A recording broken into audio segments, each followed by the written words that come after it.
Hey there, how y'all doing today? Some of you are joining me in the morning, some of you joining in the afternoon, some of you in the evening, or even late at night. You're just up, but what you need to do is go and grab your favorite beverage and have a sip with Pastor K. Now, today I am drinking chamomile tea. Chamomile tea. And y'all, I'm going to tell you this. I didn't take the advice of my friends saying drink it with honey. I put some sugar in this. Mm-hmm. Y'all, I'm sorry, but the sugar, it makes a difference in these teas. For me, just my taste buds and my palate. How y'all doing today? Now, today we're just going to chat on Tell the Truth Thursday. No scripture today. Sometime I like to move away and just chat with you because we are all struggling down here to make it just day by day. We all have things that we go through each day. And I want you all to always remember, just because we are ministers of the gospel, you may be an evangelist, a missionary, a pastor, elder, apostle, whatever your title is, the titles does not take away from the fact that we are human and we live everyday lives just as you. Only difference is we are held to a higher standard, but that doesn't mean we don't encounter situations. Now, today as we chat, I want to talk to you about how we heal with things. Sometimes you have to set boundaries in your life, and let me say this. Setting boundaries is not selfish. Sometimes you are overextending yourselves, and it's not necessary that you do that all the time. Sometimes we go far beyond for other people and we forget about us. And when we stop doing those things, or you decide to set some boundaries and say, I'm not able to do that today, or I'm not able to help you with that, then people, they get funny with you. Then now you could help them 20 times, and the one time that you say I can't do it, all of a sudden you the problem. No, there are times when you are overextending yourself and you have to say no. Also, limit time with unsupportive people. That is necessary. See, when I talk about healing, I am not just talking about physical healing. I'm talking about your mind. Sometimes you need your mental needs healing. I'm talking about your heart. Emotionally, you need healing. And sometimes these two things are very much overlooked. You know, things that are visual, like, you get a rash, you go to the doctor, you get an ointment for it. You get a cold or the flu and you go and you get an injection, you get a Z-Pack or what have you. But it's funny that emotionally, and when you're going through a broken heart or your mind ain't right, it's not an instant fix. A pill ain't gonna take that away. Because when you take that antidepressant and you wake up, you're facing the same thing. So there are things that you go through that we need to just sit and chat about a little bit today. You got to learn also how to trust your gut instinct. Also, I was remiss in saying this. Feel free to get a pen and a piece of paper and write these things down. One of the first things I said is, as you heal and things that will help you heal, you've got to set boundaries. And that's not being selfish. The next thing I said was overextending yourself. That's not necessary all the time. Now I'm saying limiting time with unsupportive people is necessary. You can't be around people who don't support your dream, somebody who not supporting your effort. You got an idea to start your own business or do some different things, and these people don't support you. They're trying to disencourage you. They're telling you all of the negatives, but there's one person in your circle saying, you know what? I'm with you on that. I believe you can make it. I think you can do it. You got to be around somebody who build you up and believe in you. You don't need to be around people who always got something negative. Oh, that ain't going to work. Everybody doing that. Do you know how many people have given up on something because somebody said they couldn't do it. Also, would you believe there are people who disencourage you, and 2 weeks later they got the same idea that you had and they over there doing it? So learn to limit time with unsupportive people. The next thing is trust your gut instinct. Let me say this, trusting your gut, your instinct, your intuition. If you got a feeling, a strong feeling about something, chances are you are not wrong about it. Trust your gut instinct. Another thing you have to remember, if it doesn't help you grow, let it go. I think I downloaded a song. It says, if it don't help me to grow, I have to let it go. I have to move on from it. It's no point in staying somewhere and it's not helping you. And some people look at growth as the number of people. No, growth is what are you learning? What are you gaining? Because the crowd doesn't mean growth. That just means there's a lot of people present. But it's the people present growing. That's what you got to understand. I've been in small ministries. I've been in medium-sized ministries. I've been in storefront ministries. And some of the best teaching, the best growth I gained was from that smaller ministry. So don't look at, especially churchgoers, stop looking at the crowds and who all in the parking lot. Because most of the time, those people are there to socialize. It's a fashion show. They come in for the prosperity preaching. Ain't nobody growing in their spirit. Okay? Next thing, stop apologizing for things that don't warrant an apology. You ever met people, they always say, well, I'm sorry, well, I apologize. You haven't done anything. Stop doing that to appease somebody else. They're the ones who injured you. You don't have to keep apologizing for it. Even if you wronged and you said, I apologize, please forgive me. Move on. Say it genuinely. And if they choose not to forgive you and they want to always bring that up and throw it up in your face and tell other people, they need to take accountability for that. No, take accountability for your lack of things you need to take care of, because you've done some things too. So stay out of that. You don't have to keep apologizing for something that don't warrant. The next thing I want to say, some people know when they've treated you wrong. And they sit around and they don't understand why you don't want to be around them. They know why. They tell other people, I don't know why she ain't here. Or I don't know why he not here. Or why he acting that way. Yes, you do. Yes, you do. Stop that. You do know. They know why you feel some type of way about it. And they know the reason was wrong. And it was foul. And it wasn't right. And you have a right to your feelings. You were hurt. And there's nothing wrong with saying, you know what, I'm going to be absent on this event. Because obviously they didn't think of enough of me to inform me earlier. I'm an afterthought. I'm going to step back off of that. And that's all right.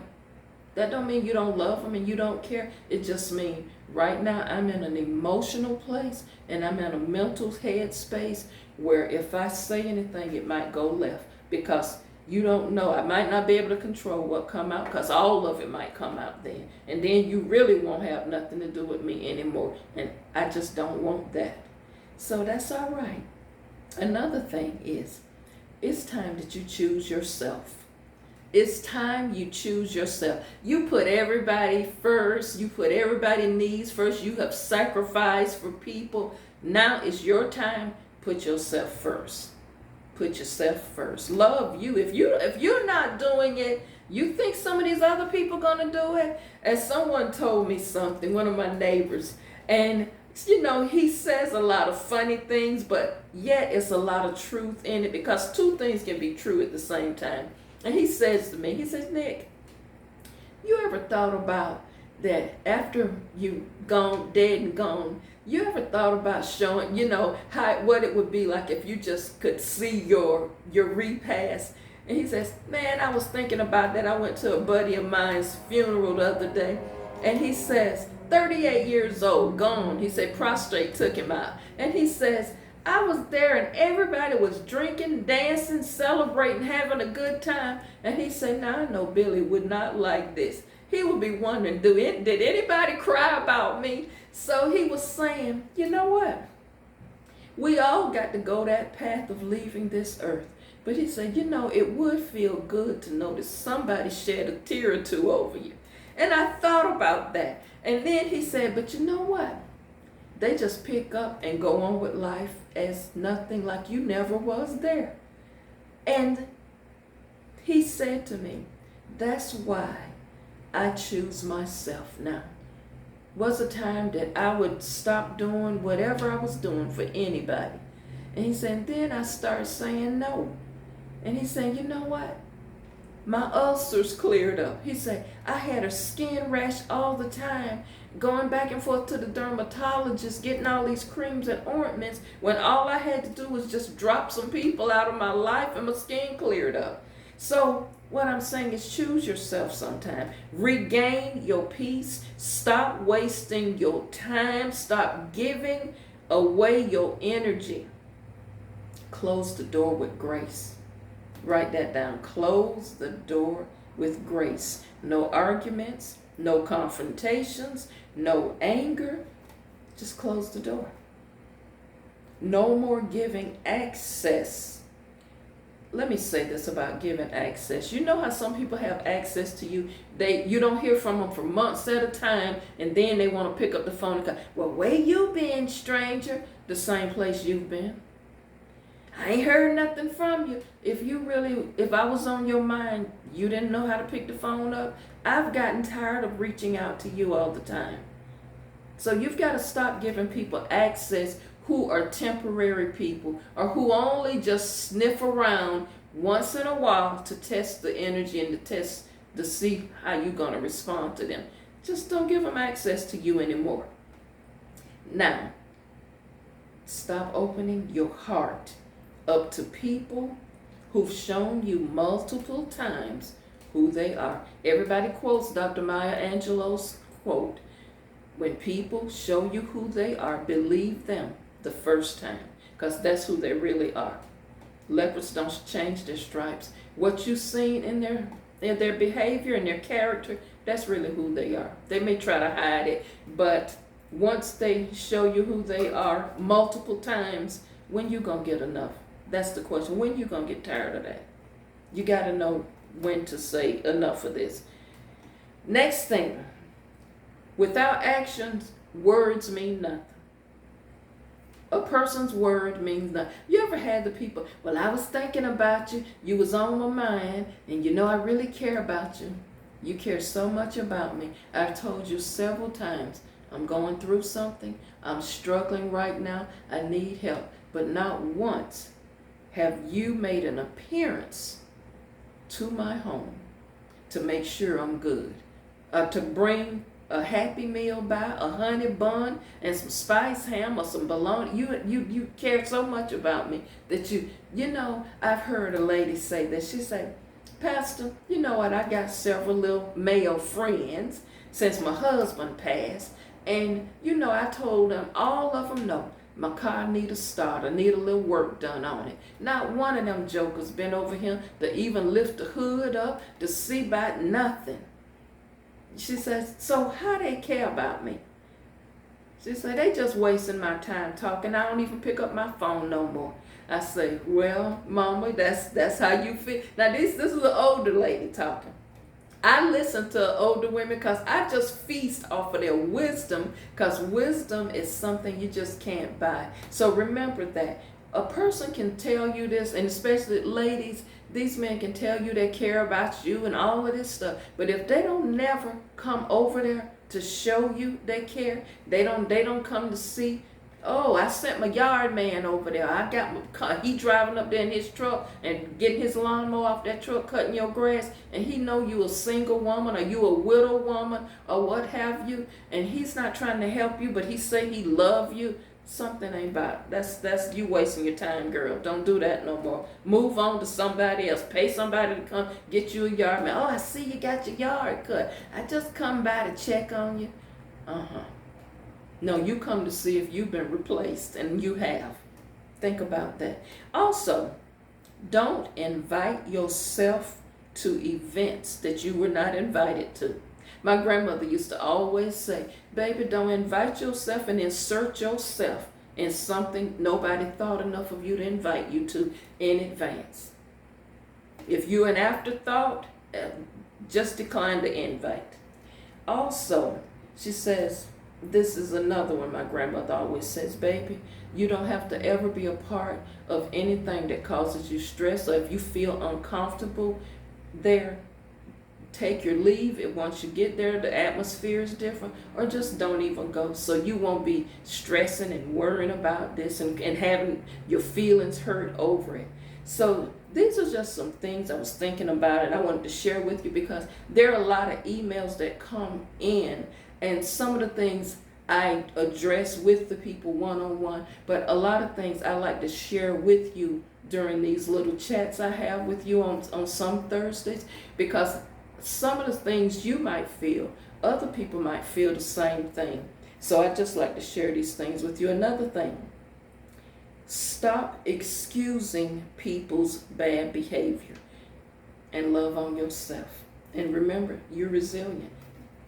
You can bounce back, but bounce back quickly. Don't stay in a place too long where your feelings are constantly getting hurt. People walking all over you, lying on you, lying to you, using you, or either they want access to you because they want something you have, or they only call you when they need you or want you to do them a favor. Stop that. Learn to love on yourself. Stop overextending yourself. Learn to say no.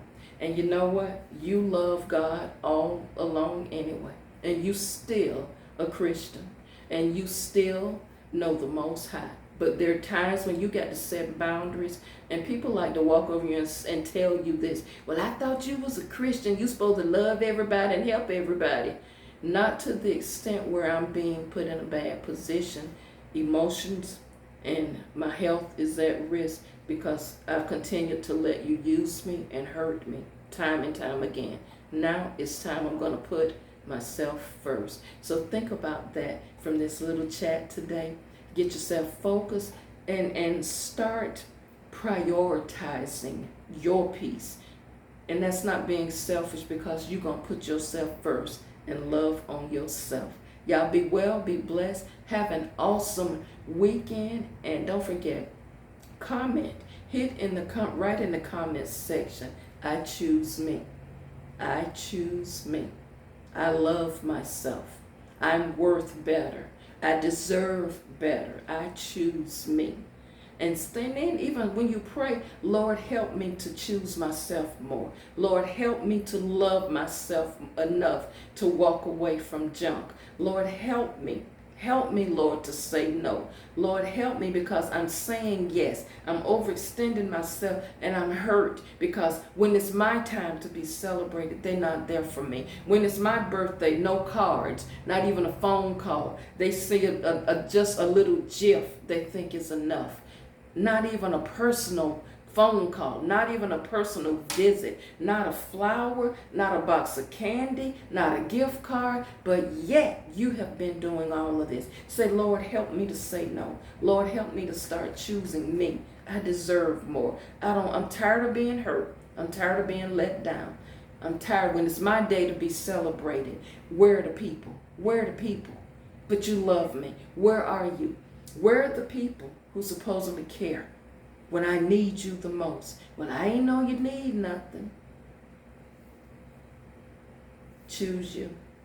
Love yourself. And as I always say, watch as well as pray. Write that in the comment. I'm watching, Pastor. I'm watching. Let your spirit of discernment also direct your path. Your discerning spirit is not wrong. It's not off at all. I see y'all on Monday. Enjoy your weekend. And you know what? Continue to sip with Pastor K.